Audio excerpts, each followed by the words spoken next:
Manchester United are expected to name Michael Carrick as interim head coach today after reaching an agreement on his backroom staff. Former England and Chelsea assistant manager Steve Holland will be his number 2, with Jonathan Woodgate and Johnny Evans joining as coaches. Ex-United midfielder Carrick is due to take over until the end of the season following Ruben Amorim's sacking.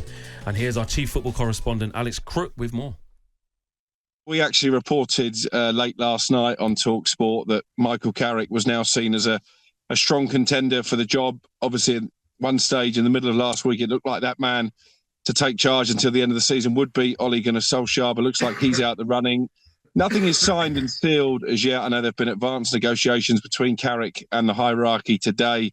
I would expect it all to be rubber stamped tomorrow because, bizarrely, despite the fact they got dumped out the FA Cup on Sunday, and I can't get my head around this, the Manchester United players have got 2 days off from training now, so they don't train again until Wednesday. We expect Carrick to take that session. And I'm intrigued to see his backroom team. That is part of the conversation that is going on at the moment. I wonder if Darren Fletcher will be kept on in some capacity at first team level. And there's talk of Jonathan Woodgate as well, who was Carrick's assistant at Middlesbrough. I know the two are very close, that he might come in as well. So I think those are the things that are being rubber stamped. But it will be Carrick until the end of the season.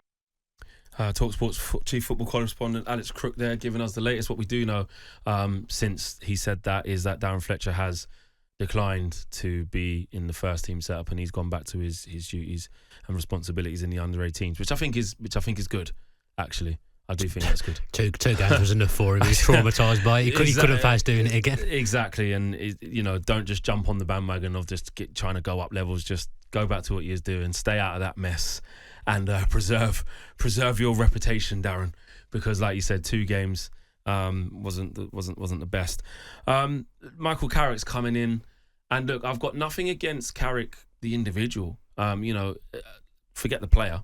Unbelievable. Look what he's achieved at Man United. You could do with a player like that now. He would in training. He will still be the best midfielder we have on the ball now at 44, whatever Mike is, because he's just that good.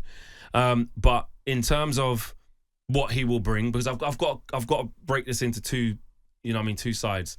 The first side is the footballing side. We're in this situation right now as United fans. We're looking at it like, okay, there's 16 odd games left. We're out of all the cups. What does it look like? The thinking is probably that Michael Carrick will calm things down. Obviously, he's going to play 4 at the back. The players will respect him, and he's not going to be loud. He's not going to make a whole load of demands because he can't, because he's only here to the end of the season and he's the next player. So the fans will be a bit more patient. They won't try and hound him out, get on his back, because they can see the situation we're in. So it takes the pressure off Ineos to clear the pathway for them to go and find a manager in the summer, where the managerial landscape is about to be really, really big. So from that point of view, that will happen there. In reality, in my opinion, can't speak for everybody else. I know a lot of the United fan base get touchy. You don't speak for me, this, that and the other. I speak for myself. In my opinion, I don't see there being this bounce like what was there with Ole Gunnar Solskjaer. I think that Michael Carrick coming in at this point of the season, yes, can calm things down, but you can see with the players themselves that they don't seem capable to respond. They don't seem like they have it in them to have some sort of decency when they cross the white line, to do things with any intensity, to do things with any sort of willingness to do it at a quick tempo, to have a bit of aggressiveness in them. There's inconsistencies. They give up poor goals. We're littered with errors. I just don't see Carrick in 16 games turning that all around to be better than the likes of, the teams that we need to get in ahead of to get into the top 4 / top 5. I think Chelsea with Liam Rosenior, albeit he's inexperienced, will probably settle down and be more consistent than we are. I think Newcastle United will be more consistent than we are. We're currently below Brentford. I know it's very close. And this is sounding very pessimistic. It could be Man United fans listening to this right now saying, this guy's too negative. This is just genuinely how I feel. Because on what evidence do I have from this crop of players and this ownership and these decision makers to suggest that I should trust them with the next moves of the club? I feel that until some of them are taken out of situ and taken out of post, that we're always destined for bad decisions at this level. That's genuinely how I feel right now. Well, I think you've got a problem, because I think the only person at your football club that's got any credit in the bank is probably Bruno Fernandes. Yeah. I think after that, and the young ones. the new players. New It's players. too early to criticise them, but you catch the point that I'm trying to make. That Yeah. behind the scenes, Ineos, every time they've been faced with a big decision or even a medium-sized decision, they've got it wrong. Or even if they've got it slightly right, they've done it in a way that's completely made a hash out of it. So they've got zero credit in the bank right now. I just looked at the league table just whilst you were speaking. You're only 3 points It's off there. fourth. Like, your season shouldn't be perceived as a write-off because all Carrick's got to... I say all he's got to do. Obviously, it's really, really difficult to do this. But if he even gets it at half right, you've probably got a decent enough chance of securing European football of some description for next season. As much as we criticise the players, there's some good players there. If you can get a system that the players kind of enjoy playing in that maybe gives them a little bit more freedom, maybe is a bit more flexible than the last manager, I deem that you should be capable of putting some kind of run of form together, especially when you're up against other teams like Chelsea, like Newcastle, who'll be in the Champions League, be in Europe and have designs to get to the knockouts. They'll have extra games. Like if Carrick can get something of any kind of fortitude together, his team should be capable of having a run at top 5, given that, he's not coming into the job where you ended up finishing at the back end of last season. You're 7th. Yeah. 7th in the and like table. I said, 3 points off top 4. So, it's not a free hit for Michael Carrick. I think there's very little pressure for him. Exactly. It's not a free hit because you're at Man United and we can't not be in Europe again. So there is pressure. He will understand all of that. He knows what it is to be an actual real-life Man United player, a successful one. He had a brief stint in the dugout as well, didn't he? Yeah, 2 or 3 for a few games. Yeah. And he did really well, beat Arteta in that time. Got Chelsea as well. And Chelsea as well, yeah. Exactly, to stabilise before we handed over to Eric Rangnick? Rangnick, yeah. So, yes, that has happened. But what I will say is that it's these players, Dan. I look at a lot of the players and I'm not saying that there's not good players in there, but what they show is not often a reflection of their true ability. Now, whether that's the manager can't get the best out of them, whether it's because the players aren't up to the pressure and they keep wilting, we'll see. But the fact that Dan Fletcher came in for 2 games, there wasn't this upturn and the players all of a sudden running around and giving a good account of themselves. So, do I trust these players? Take the first game, for example, against Manchester City at home. 12:30 kickoff. It's a derby. That's Michael Carrick's first game. Do I trust? That doesn't even really need to be about, overthinking tactics and coming up with this big master plan to outcoach Pep. If Man United play their cards right, where this City team can be got at, that type of performance can look like getting the crowd involved, being at it, running harder, running faster. Of course, you're going to need quality, which we have players that possess that with Ahmad and Mbeumo back. But first of all, it's got to be about your general approach to that game.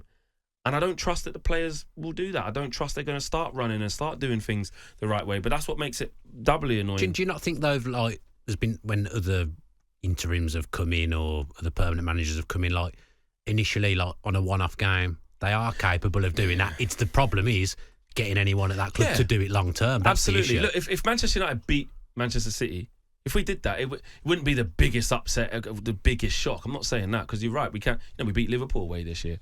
We beat Manchester City away last year. Like they do have it in them. I don't dispute that.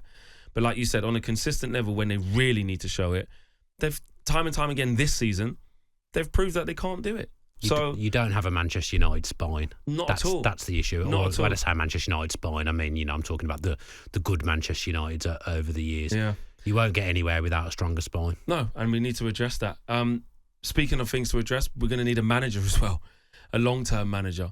Where do you think Manchester United should be looking? We've tried everything. We've tried inexperience. We've tried serial winners. We've tried club men. We've tried young, attractive, up-and-coming coaches like, Eric Ten Hag out of Ajax, with what he's done with them to get to the semi-finals of the Champions League. That's very appealing. Oh, look at Ruben Amorim. Look what he's doing at Sporting. Very appealing. We've tried literally everything. What should Manchester United try now? It's $1 million question because I know you don't have an answer. No, that's why I'm asking you. I don't have an answer. It's terrible radio, but I genuinely can't think of anything that I think is even close to being like a cert. If you had to choose a route, so if I was in charge. Oh, God. I mean, at least I'm going to be rich if I'm in charge. I can get paid for making bad decisions. Here with me. I might as well go in there because I'll make as many bad decisions as the people that have been at the helm have. Yeah. Would you be going for like the big names like Tuchel and Enrique, or would you get the next up and coming? Would you get someone who's going to fall into the structure? Would you change the structure? Is that what needs to change? I don't think like some of the names I've seen bandied around at the end of the season, like Glasner, Iraola, that wouldn't get my juices flowing if I was a Manchester United fan, and also as someone that watches football, I don't think that's the right kind of pick for you. I think someone who's quite strong. Amorim, in his defence, was very strong-willed, but I think some of his principles were a little bit questionable. You have to be a strong character to be a successful Manchester United manager. I don't think that you'll have any success without being a strong character. So I would look at Tuchel. The only concern with that is with the people that would be above him at the football club, they're capable of probably even making a mess of getting an established manager like Tuchel in, because as they get involved in things that they probably don't need to get involved in.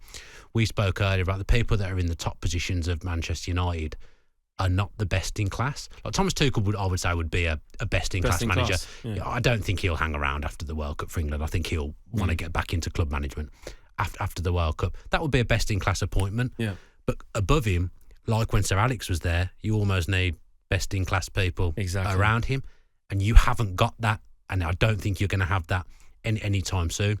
The people that are in the positions of power at Manchester United are people that have not done that type of job before. They've just been at a big club in different roles. You can't go and pull out the people in the top positions of Manchester City because they've turned into a juggernaut over the time that you've not been successful. You've basically just gone and got people who have been at Manchester City but not done the jobs that they're then being hired to do at Manchester United. That makes my head explode. Like, how can that be right? How can that be valuable to a team like Manchester United? As much as we laugh and joke about things on this show, and I'll have a laugh when you finish 15th last season because I enjoy doing it on the radio and it's fun. If you be serious about it, Manchester United should be going for should have the best in class people in every department. At least 90% of the important football roles at the club.